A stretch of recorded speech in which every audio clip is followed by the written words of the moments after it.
Hello and welcome to the latest Science of Sport podcast. I'm your host, Matt Solomon, and today I'm delighted to be joined by Kevin Carr. So Kevin is a partner of Boyle Strength and Conditioning, where he tours the globe teaching thousands of coaches MBSC's training systems. In addition to that, he's recently published a book, Functional Training Anatomy, which means he's the perfect person today to discuss how we can improve health and longevity in the gym. So without further ado, it's time to welcome Kevin onto the show. So Kevin, welcome to the Science of Sport podcast. It's a pleasure to have you here. Thank you for having me, Matt. Appreciate it. Thank you very much for joining us. So can you just a quick introduction as to who you are and what you've been up to until now? Yeah, so I've been a strength conditioning coach at Boyle Strength Conditioning in the Boston area since 2008. I also work as a massage therapist. I have a massage clinic called Movement is Medicine located right next door to the gym, and I run the Certified Functional Strength Coach certification for Boyle Strength Conditioning. So we travel around and provide practical, hands-on education to personal trainers, strength conditioning coaches, and physical therapists so they can better scale and deliver the training that they want to train to a diverse population. Absolutely excellent. That covers a lot of different kind of areas of health, right? It's not just one kind of thing. All right, we're going to be gym and big and strong. It's like let's look at that holistic picture and see what's going on with the person as opposed to just sets, reps, heavy stuff done.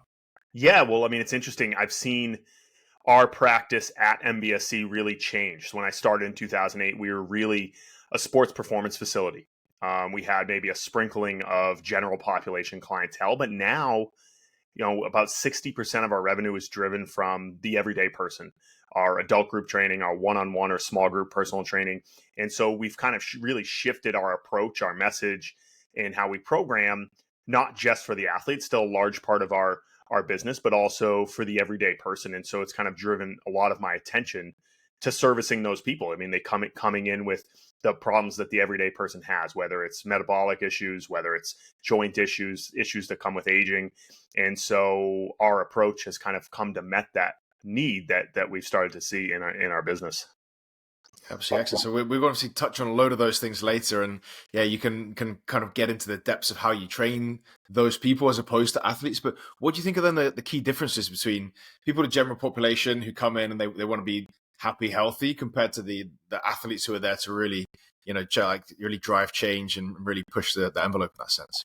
Yeah, I mean, the athletes training is like a means to an end in that, we typically see our athletes for maybe 3 or 6 months out of the year. I mean, the professional or college athletes we typically see from June through August, right? And we have a set goal, something we're preparing them for. Training is part of their daily regimen. Whereas with our general population clientele, I have people I've seen now for, 15 years consistently. And so your training kind of ages and progresses along with them. And it's about keeping it sustainable for them and entertaining for them as well, for them to consistently want to come back and developing the long-term relationships. And so you're thinking about a much more long-term approach in how you manage a person and how you manage a program versus, seeing people in maybe 3 to 6 month stints like you might see in the athletic development world. And in terms of goals, obviously, I imagine there's a lot of similarities in those goals, but yeah, I can also imagine that some general population people are less motivated to maybe reach the top level of athleticism compared to someone who's an NBA player or a pitcher in baseball, for example. Yeah, I mean, the truth is when you're working with general population, a large part of your business is going to be fueled by what you call like the check the box clients, right? Like these are people who are going to come in consistently 2 or 3 days a week, and they're not necessarily always interested in getting stronger all the time or pushing themselves, but they want to be healthy. They feel good when they exercise. They enjoy coming and the experience of coming to the facility. And honestly, they're just training to continue to feel good so they can go about their activities of daily living and maybe play the recreational sport they want to play or be able to get through their workday and not feel like crap at the end after sitting in a chair all day. And so you have to kind of adjust your mindset as a coach and realize that so much of the time training with those individuals is about building the relationship. So they just want to keep coming back and they can get kind of that minimal effective dose, so to speak, where they're going to lift a little bit, they're going to throw and jump and hop a little bit, and they're going to strain their cardiovascular system, 2 or 3 days a week. And and just getting them to consistently come, and realizing that, they might not necessarily be as interested in, improving their deadlift or, improving their bench press as maybe, that competitive athlete is. And that's okay. Because what we're trying to do is just deliver consistent training to them that's going to help them be healthier and active for a longer period of time. So obviously, when we look at things like health and performance, to take the performance side out of things, it seems as though, and there's obviously a lot of news articles to back it up, like the world is becoming less healthy, less let's say less focused on nutrition, less focused on the physical wellness, and the mental might suffer with that. So can you speak as to why you think that is the case with, for example, rising obesity rates, despite potentially everyone having the knowledge to counteract that? Yeah, the irony is we have more access to the knowledge about how to exercise well and how to take care of yourself than ever before. But that's also really as a result of the technical revolution. And on the other side of that, like as we saw, the technical revolution, the advent of personal computers, personal phones start to become more and more common, you can see a step change in people's health and behavior because of that. Our daily activities and our daily work doesn't require us to move nearly as much as we ever used to. Life has gotten more and more convenient, right? I can order food. I can never leave my house if I want. I could work from here. I could order food from my phone. I could do everything from sitting in this chair right here. That wasn't the reality for our parents. And so they had physical activity baked into their everyday. Maybe you had to walk to catch a bus. Maybe you had to walk on your commute. You had to go outside of your house more frequently and do things. And now we've had to essentially, as personal trainers and fitness people, fitness routines are actually really popular. You see the investment in fitness is actually going up, yet people aren't necessarily getting healthier. And because they aren't getting physical activity in their daily routines, they're not walking as much. Their step counts are down.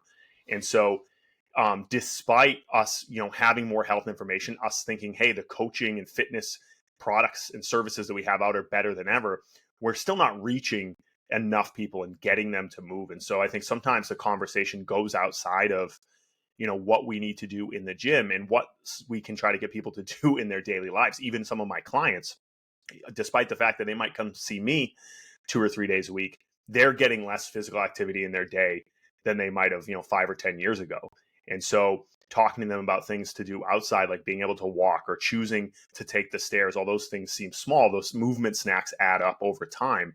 And I think those are just becoming less and less common for people. And obviously food availability is much higher than it ever was. And so people have access to nutrient, like calorically dense foods, I should say, easier than ever. And so it becomes the two sides of that coin. It's easier to eat more and it's a lot easier to move less than it ever has been. And obviously those things add up to, increasing in weight, for example, and all of the things that come with that. But when it does then come to physical training, so let's say you've got to the stage where, like, you know what, I appreciate that my everyday life is maybe not as active as it could be. I want to do something about it. How do you get then into physical training? What kind of methods should people be choosing, and can people choose? And what are the considerations that they might make when making those choices? Yeah. I think, this is really common in strength conditioning and personal training, the Twitter discussions, the online discussions. We can argue about good, better, and best as far as exercise selection and application. But at the end of the day, whatever is most accessible and allow people to be consistent from an overall health standpoint is the most important thing. I think the best laid program is useless if someone isn't going to do it.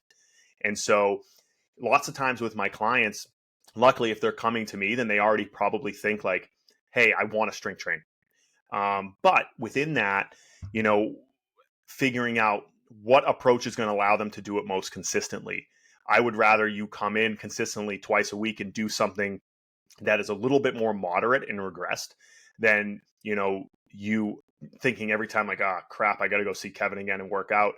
And not really enjoy the experience, because long term you probably won't commit to it. And I've made mistakes with that early in my career where I thought like, this is what I think this person needs to do, but for them, from their perspective, they probably didn't enjoy it. So sometimes bending your selection as a coach towards them, at least early on in the process, will get them there. And I think our value as coaches, people who believe in strength training or functional training, is that if we can develop really good relationships and develop trust with the people that we're working with, then we can start to bend them towards the direction of what we think best practices, right?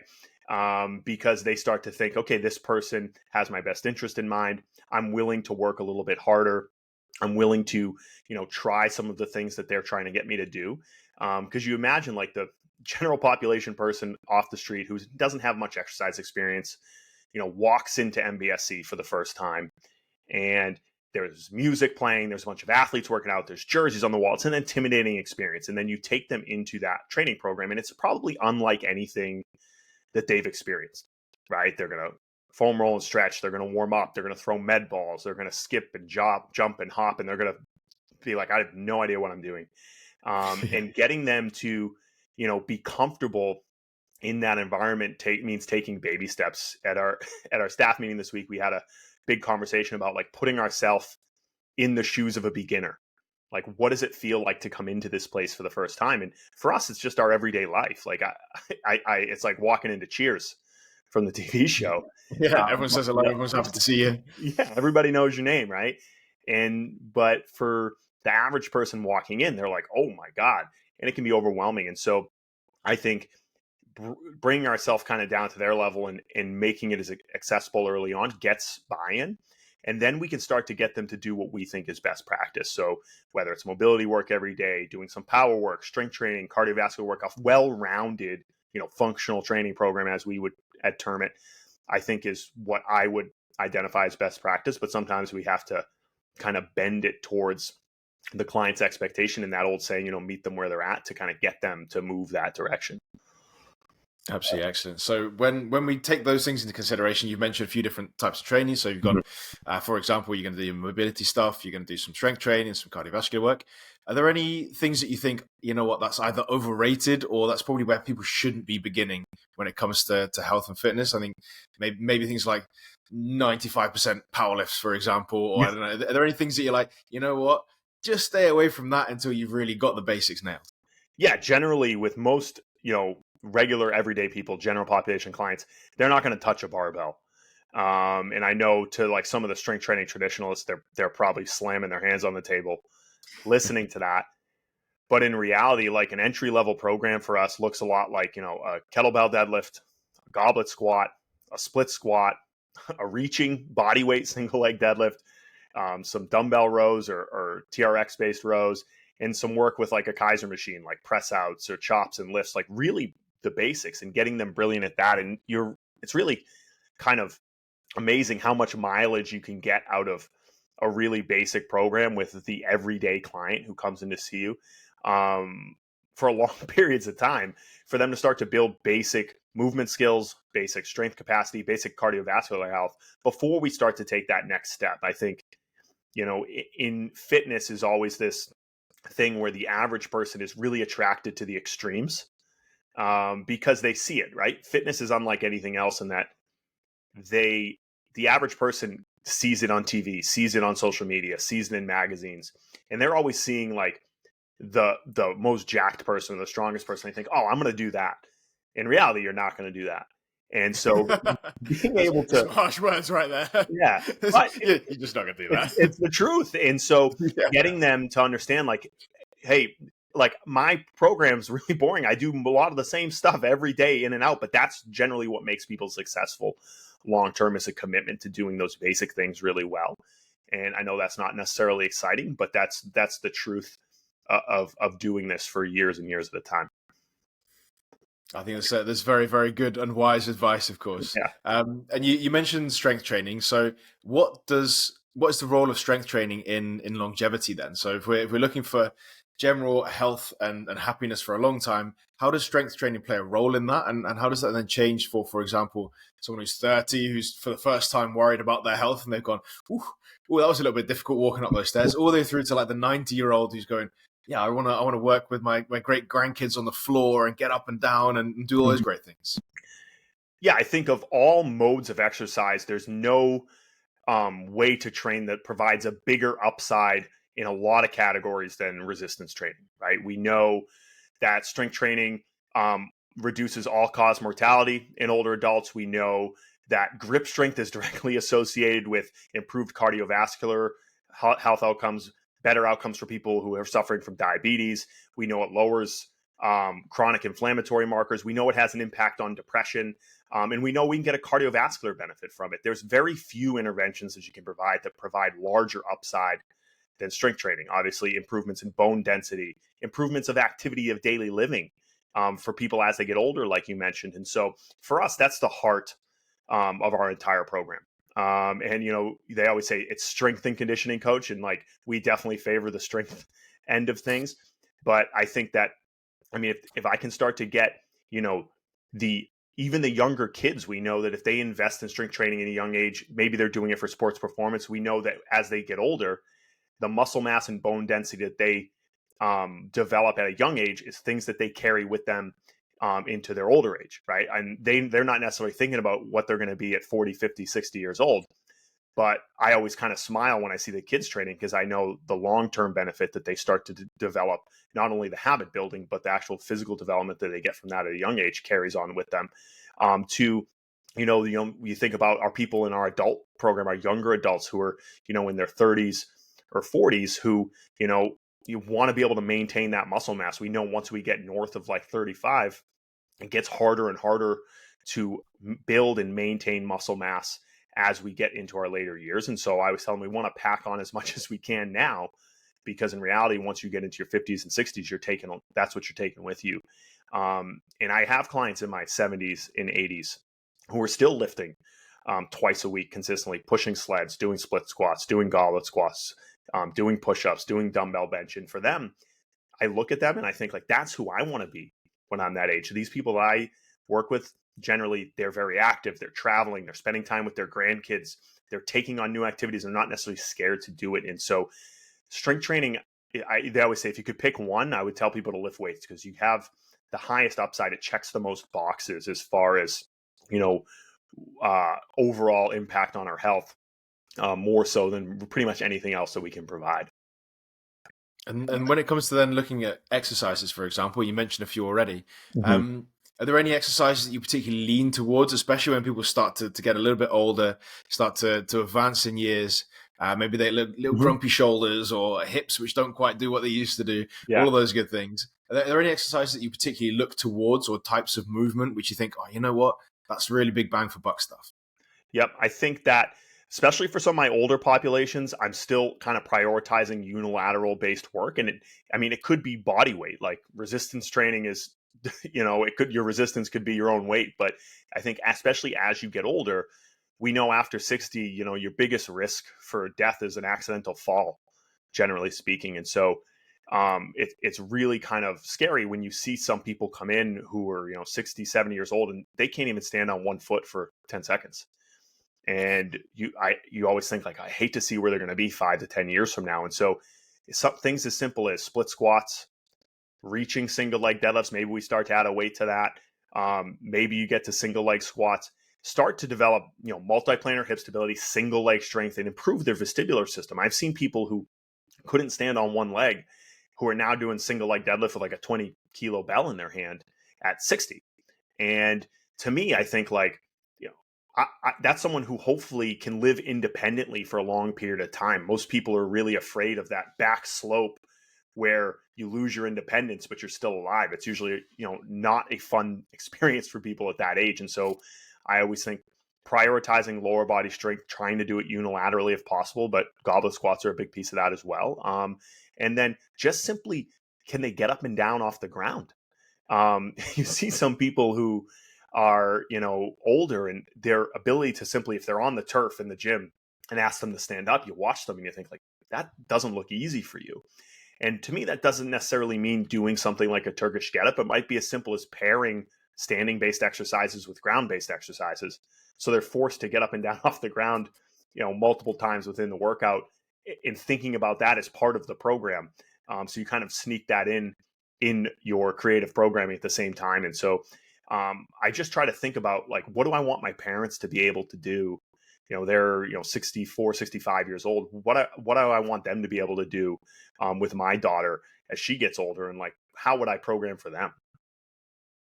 I think it's a really wise question to ask yourself as well, because it Yeah. changes that perspective. Oh, that's just a person coming in and I'm going to give them some training to, oh yeah, what if I really looked after that person? What would be the first thing that I'm going to get them to do? But with those things in mind, the flip side of that then, are there any things that you think people should probably be staying away from that, or yeah, any maybe movements or techniques, methods that you think, yeah, probably as you get older, get rid of those in favor of the ones you just mentioned? Yeah, as people get older, I definitely get a little bit more cautious around any heavier impact based activities. With that said, we're still doing like plyometric or lower body power type drills like skipping and jumping, but I'm much more hesitant for things like hopping, where they're hopping off one leg and landing on the same leg. Higher impact plyometric things, generally they don't tolerate, because of years of maybe deteriorating joint health, changes in tissue quality. They're not going to tolerate impact the way a younger trainee or athlete might. Additionally, like more heavily loaded bilateral exercises. We'll goblet squat and we'll push that, but heavily loaded deadlifts, barbell loaded squats, Olympic lifts, things like that will generally pull out of the program for anybody that's older. Just because you start to look at that risk versus reward. And I always think like if they get hurt in training, that could start to set them back pretty significantly. And I always think about like consistency. Like if I can find a tool to continue to train them and get them better and get them healthy and keep them healthy, that I can use, that I could favor over something that might potentially cause a problem, that might keep them out of the gym for a day, a week, a month, so to speak, that I'm going to always make that kind of more cautious decision in my exercise selection.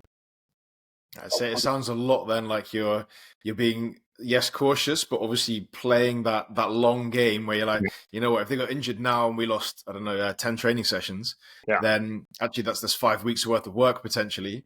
And if we had those 10 training sessions back, actually we could have worked at 80%, and that 80% would have added up to way more than missing those sessions. Exactly.